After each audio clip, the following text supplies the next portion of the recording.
You're tuned in to the Restaurant RockStars Podcast. Powerful ideas to rock your restaurant. Here's your host, Roger Bodwin.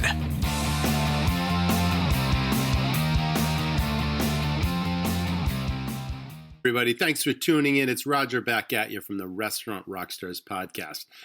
This episode is incredible. You know, I get to meet some pretty astounding hospitality industry people, but this 30-year career veteran has worked in some of the leading chains and franchises in America. He cut his teeth in just about every aspect of concept development and real estate and finance and staff development and menu, and I can't think of anything that he hasn't seen in that illustrious 30-year career. Well, Mr. Max Sheets is developing a concept, fast-growing 3-store concept that's now moving across the country. It's called ChickNMax. But not only will we talk about what it takes to create a brand and move that brand into multiple locations and nurture and develop a staff, we're also going to talk about giving back to the community and what this business is really all about the passion. It's also about the resilience and this crazy pandemic that no one knows where the future lies, what's going to happen around the next corner. 2021, we're all going through it, as is Max, and he's going to give us some key insights that we can all learn, key nuggets that have really driven his business forward that'll be a benefit to many of us. So you're not going to want to miss this episode. I really think it has it all. Stay tuned. Thanks for listening. Welcome back, everyone. This is the Restaurant RockStars Podcast. And as you know, these are engaging conversations that help restaurants build their brands, rock their profits, deliver amazing guest service experiences, and of course, cope with this crazy pandemic that just came out of nowhere. We've all been challenged by it in many different ways, so it's always great to talk to a successful independent operator. We're going to cover lots of ground here, but with me today, Mr. Max Sheets, and he is with a concept called ChickNMax. He's got 3 locations and expanding, and take it away, Max. Welcome to the show. Hey, thank you so much for having me here today. It has been quite a year. I've labeled it 2020 IDK because that seems to be the answer. Is I don't know, and all we're doing is adapting every day to a completely sense of a new normal, which continues to change, and so that's all we can do, and understand that we're in a people business, and what we have done from the get-go is take care of those people who are part of our company and part of the community. And by doing that, we're trying to do all the right things. And we've done a number of things to show that we're all going to get through this together. And definitely challenging times, but when you have challenging times, it brings out the best in our people. And we've witnessed that over and over. So I'm very proud of it. That's very well said, because I think that really sums up what many of us, most of us are going through right now. And I know it can be really disparaging times, but this is a resilient industry. We're resilient people. We're passionate about what we do. And, talk about cliches, but failure really is not an option. There are a lot of businesses closing left and right, but you really got to give it everything you got. There's been government relief funds that have helped lots of us through this. There's more on the way, hopefully. So this is going to be a rousing conversation. So Max, you've got an illustrious 30-year hospitality career, and, it probably goes way back. I don't know if you had early inspirations as a teenager, if you worked in a restaurant to start, but where did it all begin? And then take us through, some of the things you've done with startups, with concept development, with franchise management, some leading companies out there you've been involved with. So if you wouldn't mind, just take us from the beginning up to present day. And then, of course, we're going to get into how you started ChickNMax and where the brainchild came from. Well, it's one of those things where, I'm a veteran of the industry, and I'm 61. Which means I'm an older guy. I'm not a spring chicken. So it also put me at the second wave of expansion of the restaurant industry nationwide. And when I was a kid, there wasn't Ritalin, and there wasn't all the things that we give kids today. There was, Max, go play outside. And the next simple thing was, Max, you really need to get a job. and some dear friends of my parents were really on the ground floor and on the in the first wave of franchisees for Pizza Hut. And so it was an easy walk down the street. And I went down, and of course they kindly gave me a job. And so when I was about 12, I walked down the street and I went in the back door of the local Pizza Hut, and there was a 3-compartment seat, and I scraped cheese off of pizza plates. And that was in the day when we made all of our own dough at Pizza Hut, and it was run through a sheeter. And so I got to watch the emergence of the industry. And then I was fortunate. I got sent to a school. Again, that was the other thing is when you're a highly active kid, my mom and dad sent me and kept me busy. So I got sent to a small school, and it just so happened that a lot of the parents there were really on the ground floor and had Pizza Hut franchises around the country. And so I kind of grew up around it. I was very fortunate. And, because my parents were not in the business, and all my friends' parents were, they gave me jobs in the summer. And so I would go get sent here or there, and I was just around it. I was around these people who went on to become very successful restaurateurs, who really founded, part of the QSR industry with Pizza Hut. And, in the early days, you would go to a town and there'd be a McDonald's, and you build a Pizza Hut across the street. And so I was very fortunate. And then, my career just expanded off of that. Of course, I went to college and did the college thing. And then my phone rang, and it was Jamie Coulter, whose family I had grown up with. And he had this new concept and invited me on board and to come help lead the development segment for Lone Star Steakhouse and Saloon. And so it was an exciting time. The 90s were an exciting time. And it gave me a lot of, in the day, what it was called was deal flow. And so I learned a lot about the development of a concept and not to mention going public or being part of a public concept and all that went along with it in those times, the acquisitions, but being involved in everything and going to operations review meetings every 28 days, it gave me the perspective of operations and the operating platforms and the economic models. And so I had this great background that started when I was just a kid. And, that's what the restaurant industry does, is it gives people an opportunity. If you want to get up and go to work and learn and basically, get out of bed and go do something. The restaurant industry has such an unfortunate connotation of burger flippers. And it really bothers me because I can't think of a better business that equalizes all of us and gives us an equal opportunity to succeed. And I'm very proud of that.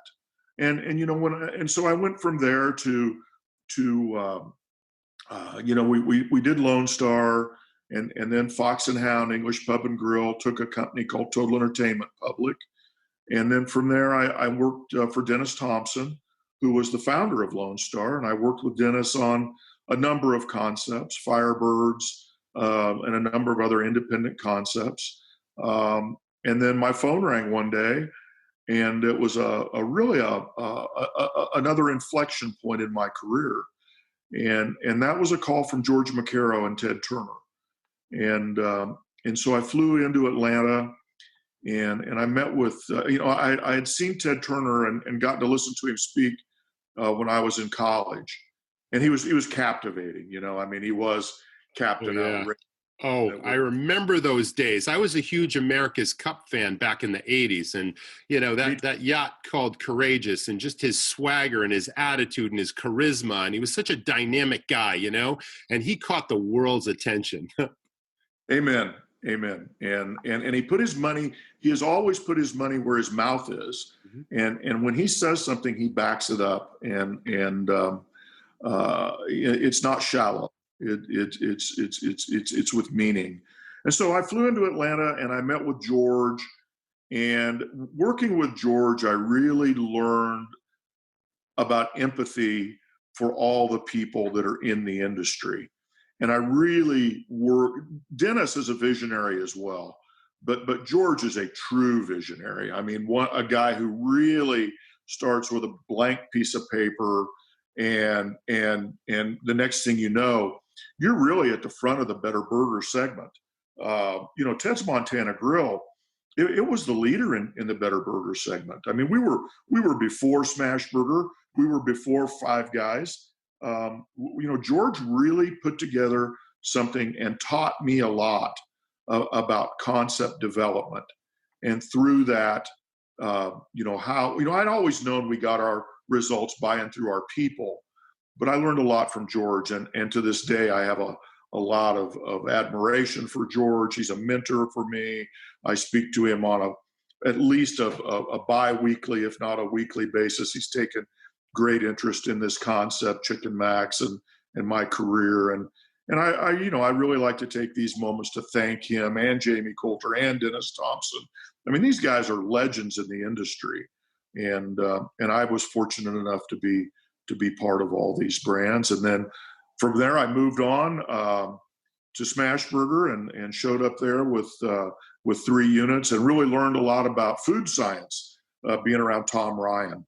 And, Tom was the guy who developed stuffed crust pizza, the McGriddle, and really understood food, flavor, and fragrance, and, has PhDs to back it up. But really got an exciting time for me to learn about food and the creation of the flavor profiles. And there were 3 units when I got there. There were a couple hundred when I left. And then then life kind of got in the way for me. And so I took a year off and went through an ugly divorce that ended up taking some time. And we all go through these things in life. I mean, it's not just a road that's smoothly paved. And I think it's important that we share the fact there's bumps for all of us. And that's part of living. And to what you said earlier, we're all in this together, whether it's, a personal part in our life or this pandemic that we're all facing. But if we just embrace that and pay it forward and realize that we are going to get through this together, and this too shall pass. And so from there I went to Freddy's, and I think they had 60 stores when I started and 300 when I left. And at that point I really took a deep look in the mirror and said, okay, it's time for a new chapter. If you're going to do something yourself, and if you're going to take all this wisdom from all these years, it's your turn and it's your time. What do you want to do? How do you want to do it? And so I looked real hard, and I've been part of a lot of concepts that I haven't mentioned here. And I'd always been encouraged to go eat here, eat there, see things, do things, but be inquisitive. And so I watched, and I always knew that I wanted to be in the restaurant business that served lots of people. I didn't want to be in fine dining. I wanted to serve the masses. And I watched, we all watch and we all read, and it looked like chicken was the place to go.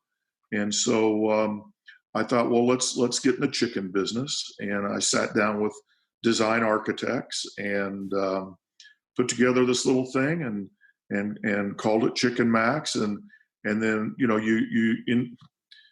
trust me, I would never recommend someone opening 3 stores of a new concept in the first year. I'd rather jump out of a 20-story window, but hey, it's what I decided, and we did it. And you learn faster that way. And so we really had a steep learning curve, and came away from all this understanding that we've got a really unique concept, and that we needed to find a niche that we could serve that was different in an oversaturated market, i.e. restaurants. And that is, we have 2 distinct platforms. one with fried chicken, and where we have our own, again, taking all these learnings from a guy like Tom Ryan. I sat down with a bunch of food scientists and food chemists and came up with a very unique blend of flour and seasonings that became our batter and our flour. And then in the time I took off, I spent a lot of time out in California on the Central Coast and learned about almond wood from my good friend Mark Tognazzini, who has some seafood restaurants, and learned that almond wood imparts this incredibly mild, wonderful flavor.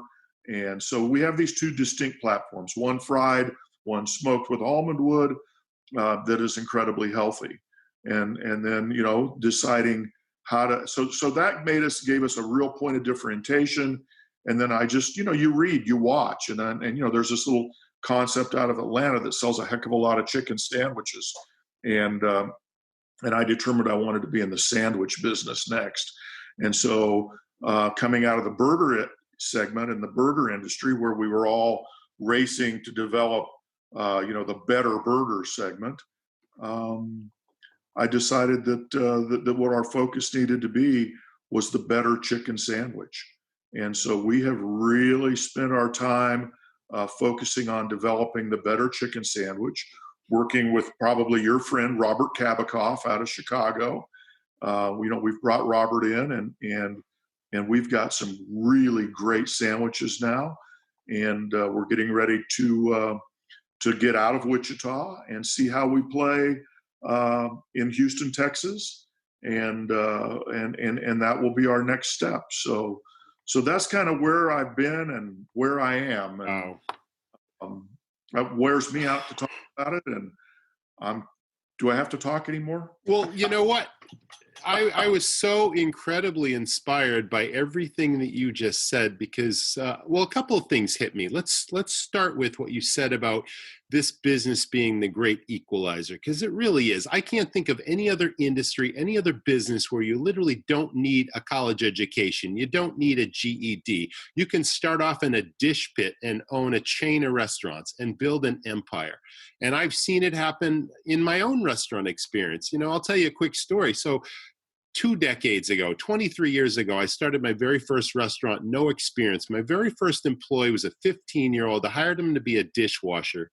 I'd say within 3 weeks, this kid was closing the restaurant 3 nights a week, sending the credit card batch, setting the alarm. I could trust this kid to do anything. He wanted to learn, eager to soak up information.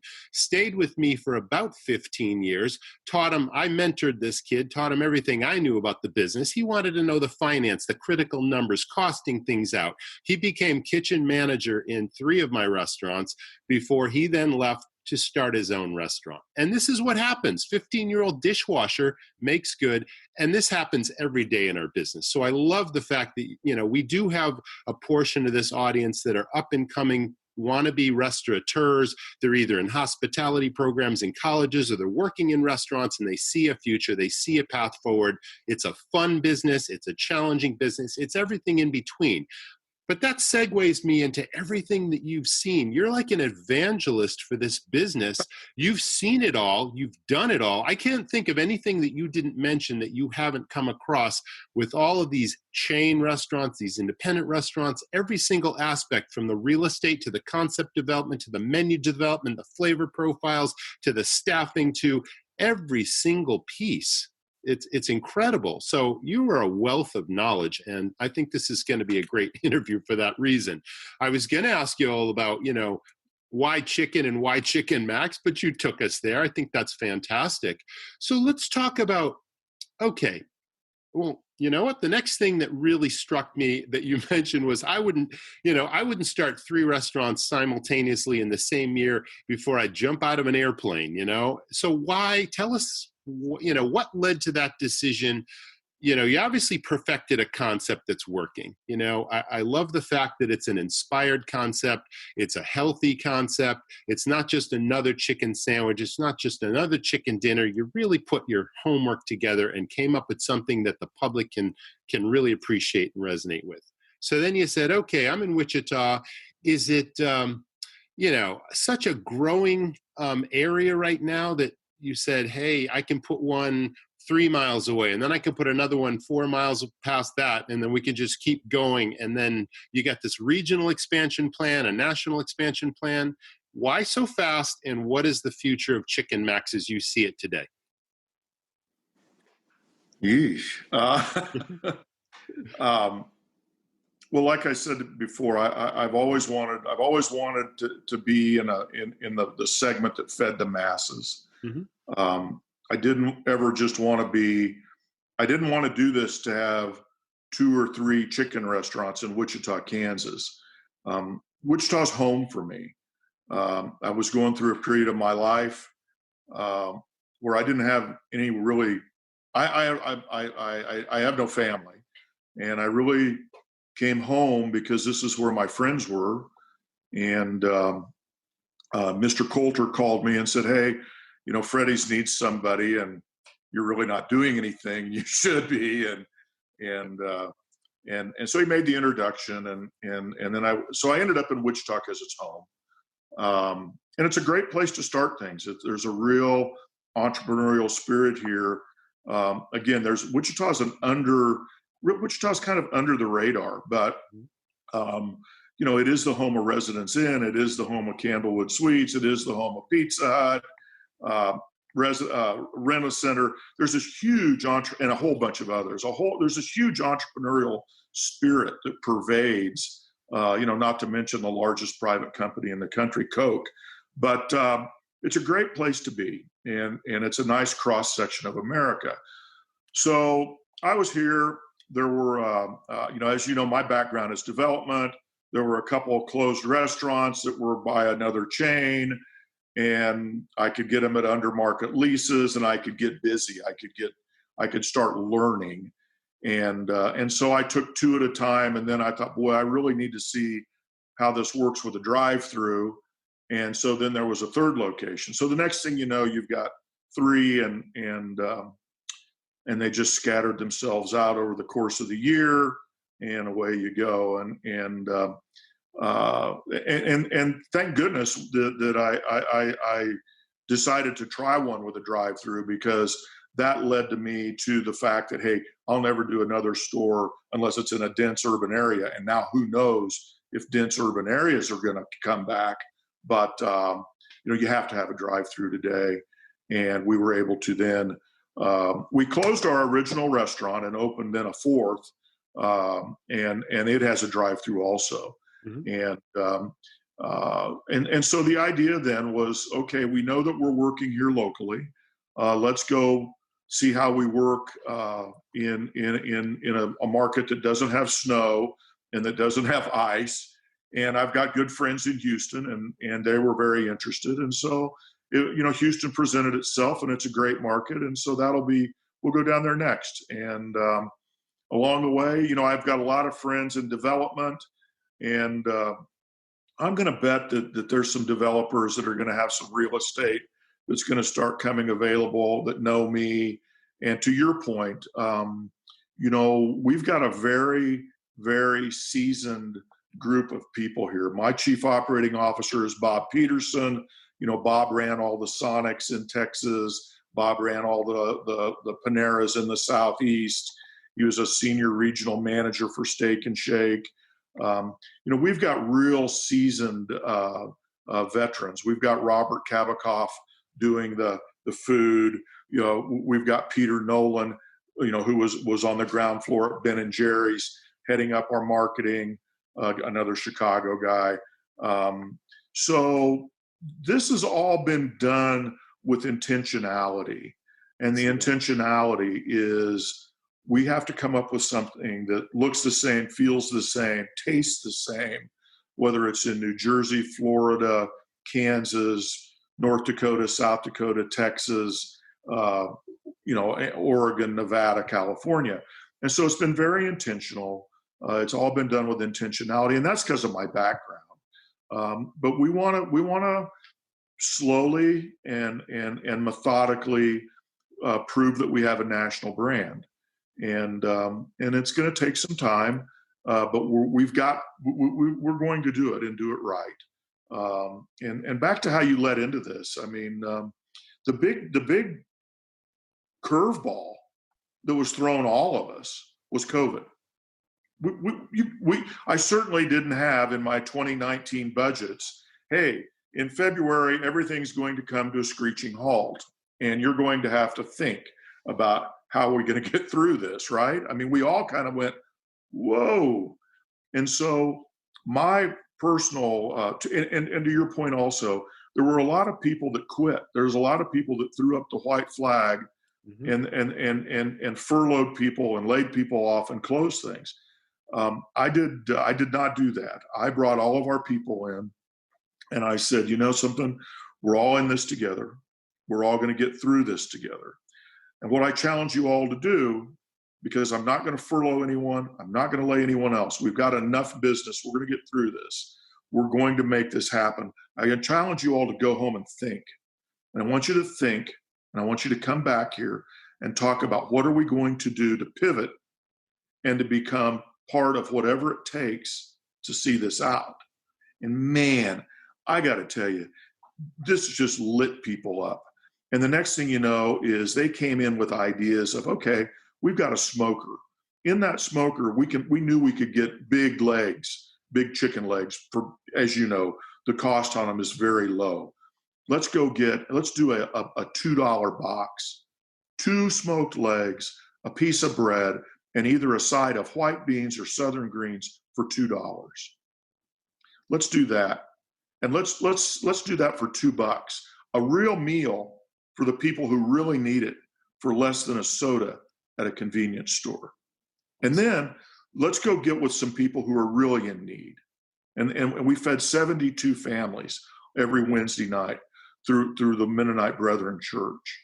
And you have your kids preparing those meals and then delivering them to people who that may be the best meal they got all week. Yeah. Wow, that's beautiful. That makes people feel good about what they do. Definitely. And then PPP came along. And look, I've told people, we were the poster child for PPP. We needed it. It kept our people employed. We are, you know, a lot of this industry is never gonna be the same. You know, thank goodness I didn't choose the buffet business. Thank goodness I'm not in casual dining. I don't know how those things emerge. Yeah. We can emerge because we have a drive-through, because we have a robust online platform. Again, what people came back and talked about. Max, how are we going to really promote online ordering? What can we get some sandwich boards and put them out in the parking lot and say online orders pick up here? That wasn't my idea. None of this is my idea. This is listening to people and our people who believe in what we're doing. And you know, culture, as you know, I mean, culture is the name of the game. So we came up with this little culture book, and we give it to our people. And yes. You know, part of the whole concept is that I happen to believe that 2 things bring us together: food and music. Food and music bring us together to feel good, to smile, and to give us a little better perspective on our worst days. And you know, if we've got 50 people in our restaurants, and they each walk into that restaurant and they've got 2 problems. We all have problems. Let's say each one of them have 2 problems. All of a sudden, there's 100 problems in our store. If for that 30 minutes or 45 minutes that they spend with us, they start hearing that music, which is classic rock. They start tapping their feet. They start listening to Janis. They start listening to the Allman Brothers.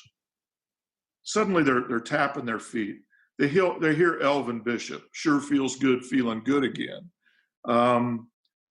It brings back good memories. They eat some really good food. It's got a very unique flavor profile. They know that we are a good value. Suddenly those problems when they walk out aren't quite as heavy as when they walked in. And that's why I do this.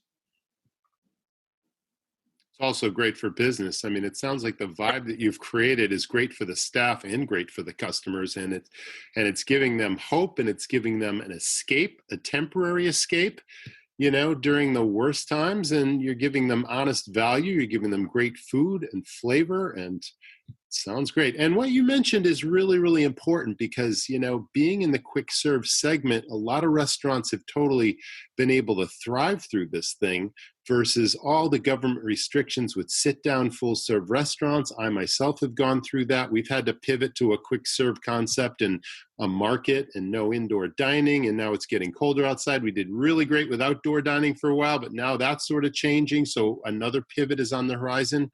But again, timing being what it is and PPP being what it is, I mean, all these things help to keep the staff and to keep the business going. And hopefully there's more of that on the way because I know there's still a lot of hurting restaurants out there, a lot of hurting businesses of all kinds out there. So, what the future holds, no one knows. You said, I don't know, 2020, I don't know. A lot of people are saying 2021, I don't know, because that's right around the corner.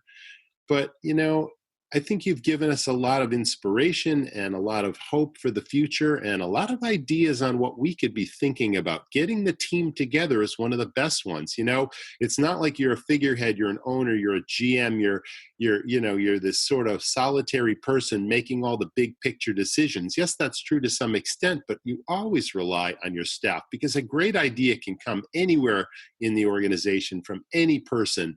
And like you said, let's do the $2, big legs. And that was a hit. So keep it coming, Max. This is great stuff. So COVID is now in its 7th or 8th month for most of the country.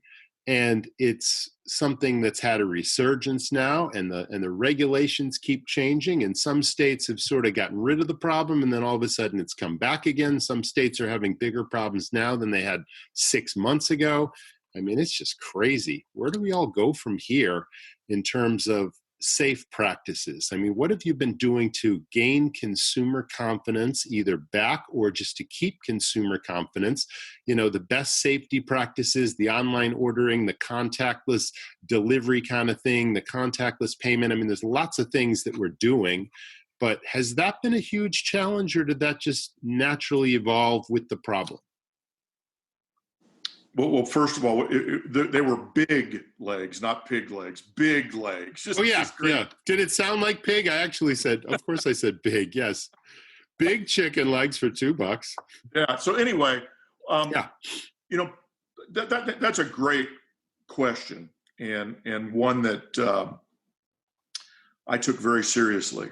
I've got good friends that are in the medical profession. I chose to listen to science. And we very visibly posted our sanitary practices on the doors. Here's what you're going to see happening in the stores. Here's what we're doing. Here's how often we're doing it. Everyone wore a mask. I lost a very good manager just because if you're not going to wear a mask, you're not going to work here. This isn't a place for you. A mask protects others and ourselves. Where science will tell us, wear a mask. It's that simple. Mask up, and we're all in it. And the more people that wear masks, the better protection we have. It will all start to go down. We went to 50% seating. We went to distance seating, and we also again thinking. One of the mainstays of our company is this simple thing, and that's the wisdom is in the group. And I believe that. And so we know that chicken holds. And so we really started promoting value family meals and drive through, get a big, and then they just got bigger. and because people really like it, and they came through. So we really have done all those safety practices. They've become habits. And to your point, we're 7 or 8 months into this thing. And psychology tells us that it takes 90 days to create a habit. we've got a whole general population out here that has developed new habits. And so we have to be understanding of what the habits are. And part of it is people are still eating out. They're just not going out. And so they go and get their food and they take it home. I don't know that that's a bad thing. I don't know that families being together is a bad thing. No, it's not. Mm-hmm. But we just need to think as restaurateurs, what can we serve to get our food into the hands of people? To your point, our business is, we're comping double-digit positive over a year ago. We have watched our catering go from 0 to just coming back strong. And catering's a big part. When we have a robust catering model and business, people eat our food. We're an emerging concept, and so awareness is a huge issue. And there's no better way to build awareness than through catering. Gosh, we got this food from ChickNMax. I'm taking the family. I'm going to get something to go. And so we continue to use this time to work on spices and seasonings and flavors and to get people way smarter than me to help us do it. And I am completely on board with you. 2021 is not going to be much different than 2020 until I'm afraid we're into let's hope, the fourth quarter. So we need to all be thinking and we need to think and we need to be nimble. And we need to watch and listen. And if we do that, we'll all get through this, but we also need to be smart. And, look, we're all tuned in like we've never been before. I mean, there's times when I have to consciously tune out or gosh, it's just, I saw yesterday where Regeneron has slowed down their stuff and the race to a vaccine. I mean, we're going to get there, but it isn't going to be tomorrow. And so let's figure out how we get there safely. Let's figure out how we slow this thing down. And we do that by having good habits. And if we can show people what that looks like by wearing a mask, by social distancing, by having very sanitary, which we had anyway, but let's be very visible about it to our guests. And then maybe, this one good thing leads to another. You haven't gotten where you've gone in this career path and in this industry without being a strong leader. And leadership is really coming across pretty strongly right now. And especially when you're growing a new franchise quickly, you need to be, a lead by example person. You need to inspire others. You need to hire the right people. And then you need the training piece, which is just so critical to the organization. Can you speak to, what your management style is, how you find good people, how you train them, and how you get out of their way and let them have the autonomy to make these decisions with good judgment that lead the company forward? Well, George McCarrow taught me, we're in a 100-yard race and I'll give you a 99-yard leash. And so that's what we do. But the one thing that these challenging times has done is there are a lot of really good people out there right now. And so it has given us the opportunity to staff up. And part of it is just understanding that to grow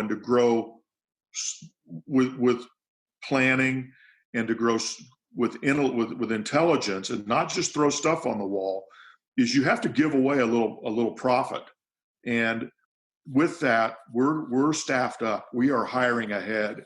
And so right now we're going to be able to open these new units with really good people because they're available and I'm willing to make the commitment to them to get on board early. And so that way we are going to open stores like they've been open for 90 days. And that, I've seen it done the other way. Trust me, I watched us open 20 some stores in a 28-day period once upon a time to meet some analyst expectations. That's not the way to do it. And so there's opportunity here, as we talked about. And so we have, we've got very hands-on training. How do you instill it? You hand them something to believe in, then you show them how to do it, and then you follow up and coach and coach and coach. And so we're constantly coaching. We're constantly watching, we're constantly coaching, and we're engaging with our people. And I walk in the back door with a mask on, and something, it's fun to see people switched on.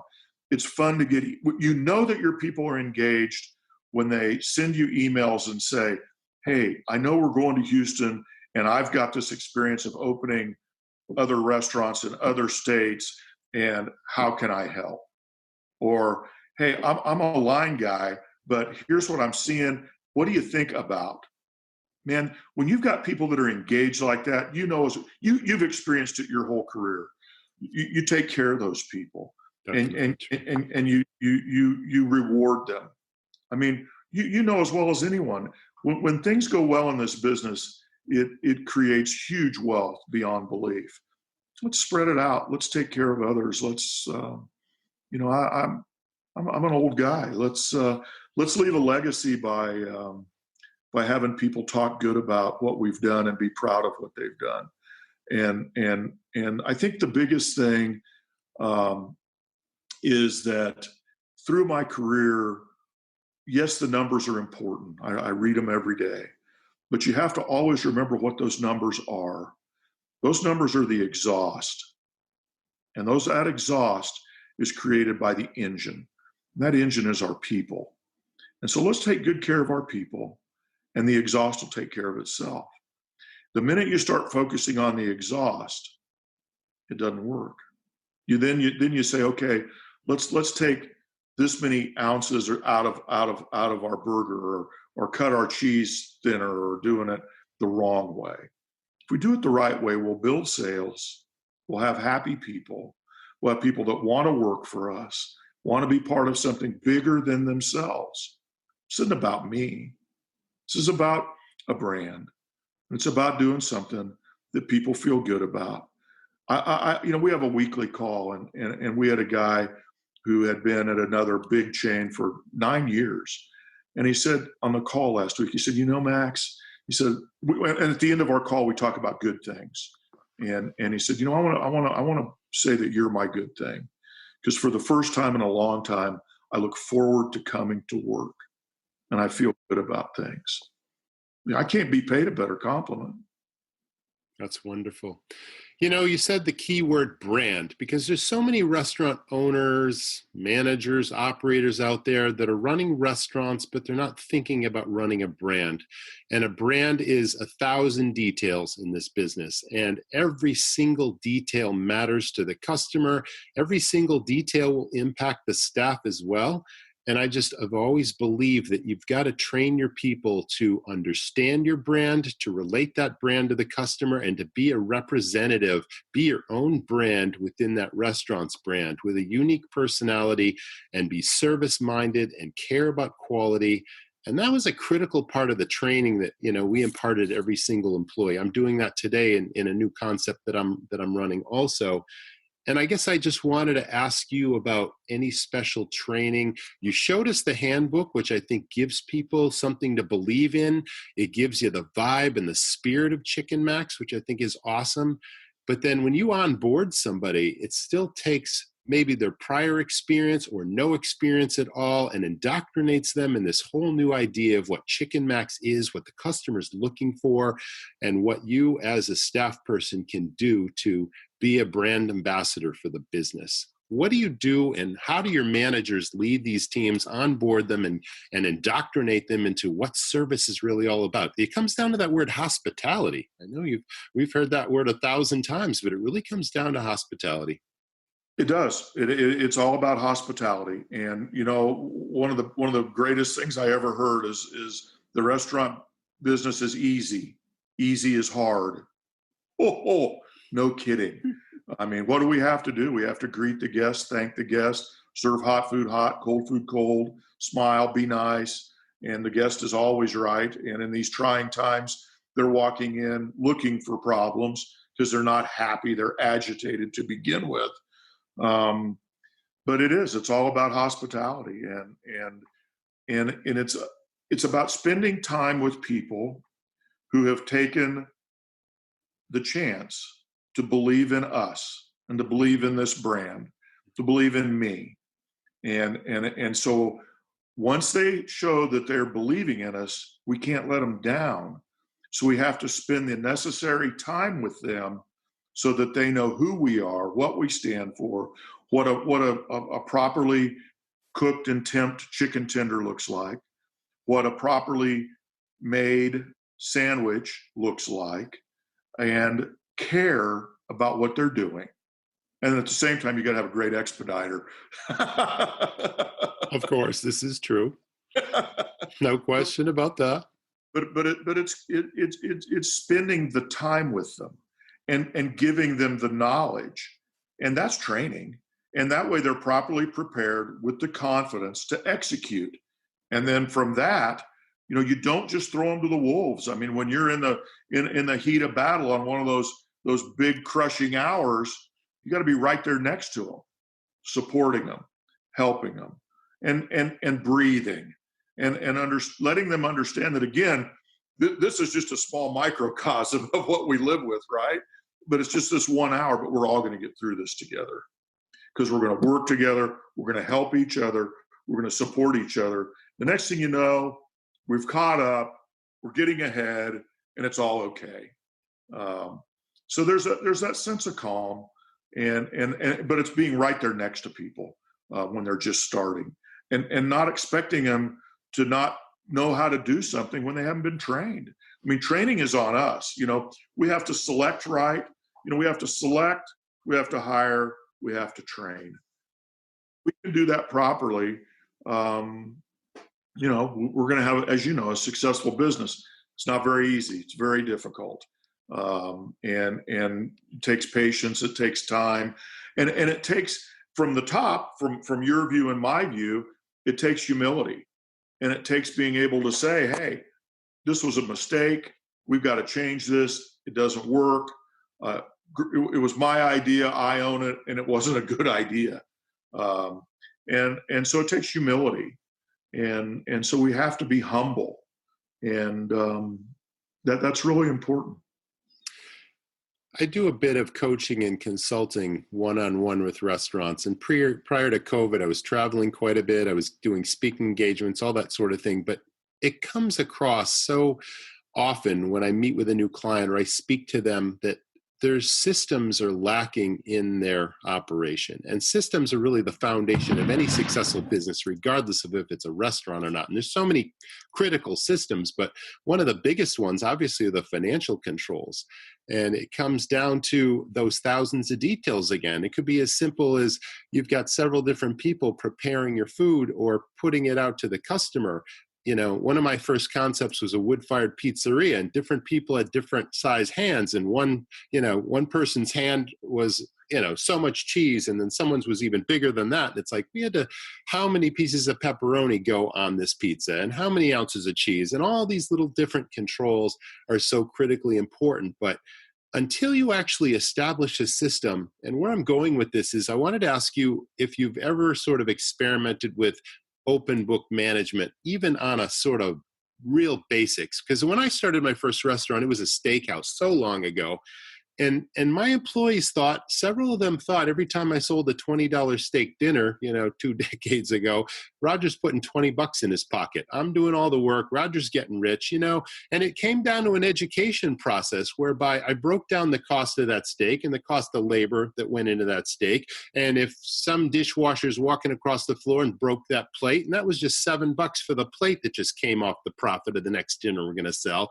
And no, this is what it takes to run this business. And it really takes all of us to be mindful of those details and to be careful and to be bottom line oriented and to keep the quality where it needs to be. But it's the best practices that allow you to keep the quality where it needs to be. So you're not suddenly cutting corners and cutting the quality. You must have 1,000 things to say about that topic.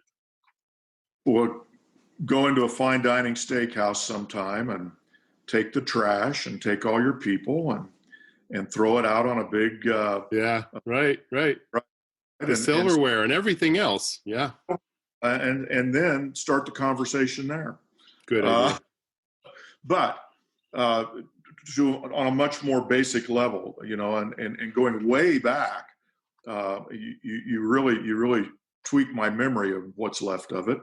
And it was, in the pizza business, it was back to just what you said.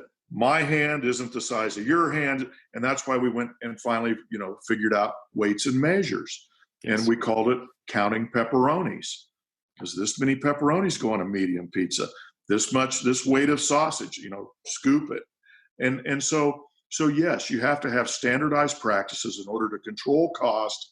And yes, you have to have that open book practice with your people, because they need to understand that margins are slim.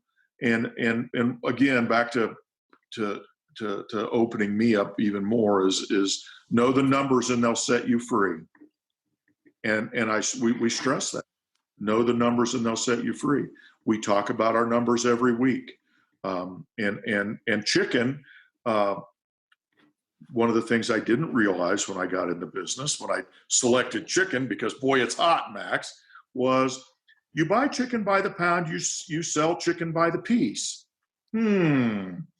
So I've got a 10-pound bag of tenders, but this week they averaged 2.7 ounces, and last week they averaged 2.2 ounces. Gee, how does that change our plate cost? It's so true. And so those are things that as a development guy, I missed it completely, and I'll be the first to tell you. And so I had to learn our way through that, and I have. All those challenges are there, and I absolutely concur with you. If people realize that, hey, we're making a dime on this dollar, or a nickel on this dollar, it changes that.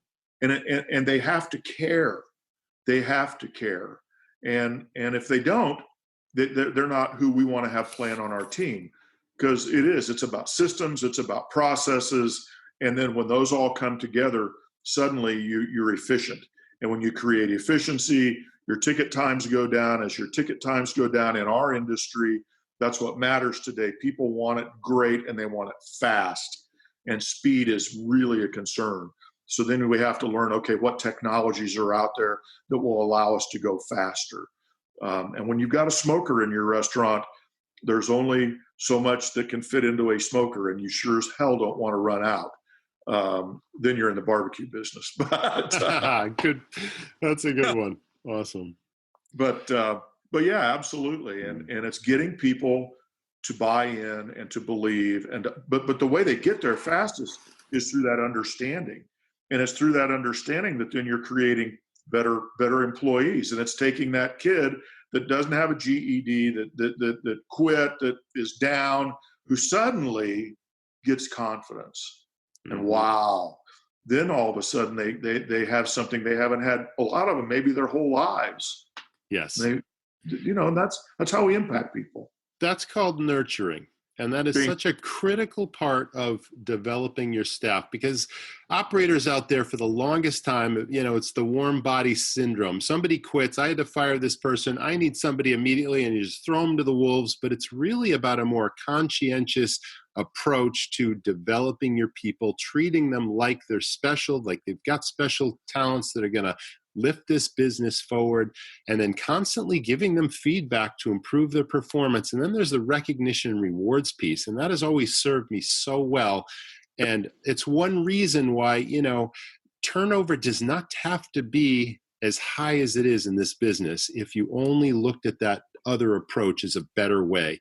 Longevity is what it's about. It's not about constant turnover, because that just so impacts the limited low margins that you just talked about. Turnover is a killer to your profits. So if you just take the time, and I know it's one more detail that takes time, but I can't think of anything more important than building the foundation of your business, which is your team, and nurturing is a huge part of that. So thanks for sharing. This has been a fantastic interview, Max. Let me ask you one final question. It's pretty critical right now. Like I said, there's been so much inspiring, so many key nuggets of information that all of us can apply to our businesses. But if there's one piece of advice that you could give other operators right now, not just to succeed the short term, but really come out the other side stronger, because no one knows when it's going to end, what would you say to people that are listening right now? How can you get them really charged up to just go out there like they were shot out of a cannon and not just survive today or next week or next month? It's really about the future of their business. Invest in your people now. Invest in your people continually and never quit investing in your people, because they are going to be the ones that get us through this. It's all of us working together to get through every day, every hour, to see the other side. I mean, it's all about people. And to your, again, this has been a great interview because it's two older guys who have fought the battles, and it is about nurturing. It is about empathy. It is about caring. And we need more of that, not just in our industry, but in this world and in this country.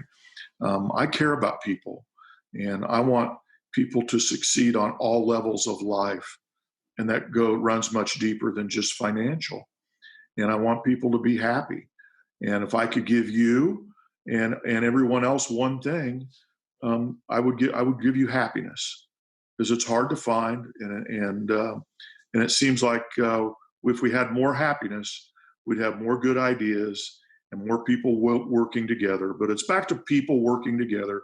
It's nurturing, but it's giving them the framework to allow them to succeed. And that's where my work comes in, right? And it is developing the processes and the systems and working with our senior leadership. And you said it, there's a million pieces that go into this. I've been working with our finance people and really, as we get ready to roll this thing, we've got to really be detailed. And I mean, as you know, when you go to put recipes in, so you've got a salad and here's your basic salad. Well, then you take out the somebody wants it without cheese. So you've got a recipe without the cheese. It just, it's these thousands and thousands. Absolutely right. But you got to have that. And it's easier today than it's ever been with our automation. But again, it's all back to people. And so we have to take the time to support our people and nurture them, and we'll get the right results. I'm not giving up on people. I'm not giving up on it. And I'm not giving up on this industry. And there's no white flag in my bag. And we're going to charge forward together, and we're going to think, and we're going to be tactical. And we're going to do it continually, and we're going to care about others. Amen, Max. Amen. That was beautiful. I so enjoyed this interview, and I know the audience will as well. So once again, folks, thank you so much for tuning in. That was the Restaurant RockStars Podcast, and of course, we will see you in the next episode. Thanks again for listening. Thanks, Mr. Max Sheets from ChickNMax. Rock on, Max. Be safe. Thank you. Stay well, everybody. Thank you so much. Guys, I hear from many of you all the time that you really appreciate the content of the podcast, but I'd like you to know that if there are any topics or people or guests that you think that we should be talking to that you would benefit from, please drop me a line, Roger, R-O-G-E-R, at restaurantrockstars.com. In this episode with Max, we talked about the importance of systems, the importance of staff training, financial controls, marketing, giving back to the community. All these things are a benefit to your business. And if you feel that you need those systems in place, if you could use a helping hand, I do take on some coaching clients every quarter on a limited basis. If I could help you with your business, please reach out to me. I love talking shop with operators, no obligation, of course, but I believe I could probably help you in any of these areas. But if you like to do it yourself, check out restaurantrockstars.com and our shop page. We have something that's all-inclusive, a turnkey system called the Restaurant RockStars Academy. If you're just starting your first restaurant, or you're spinning your wheels with an established concept, just wondering why you're not making a lot of money or enough money or what you should be, or you need some help with the staff training and development, just head on over to restaurantrockstars.com. We appreciate that. And once again, thanks for listening. We'll see you in the next episode. Thanks for listening to the Restaurant RockStars Podcast. For lots of great resources, head over to restaurantrockstars.com. See you next time.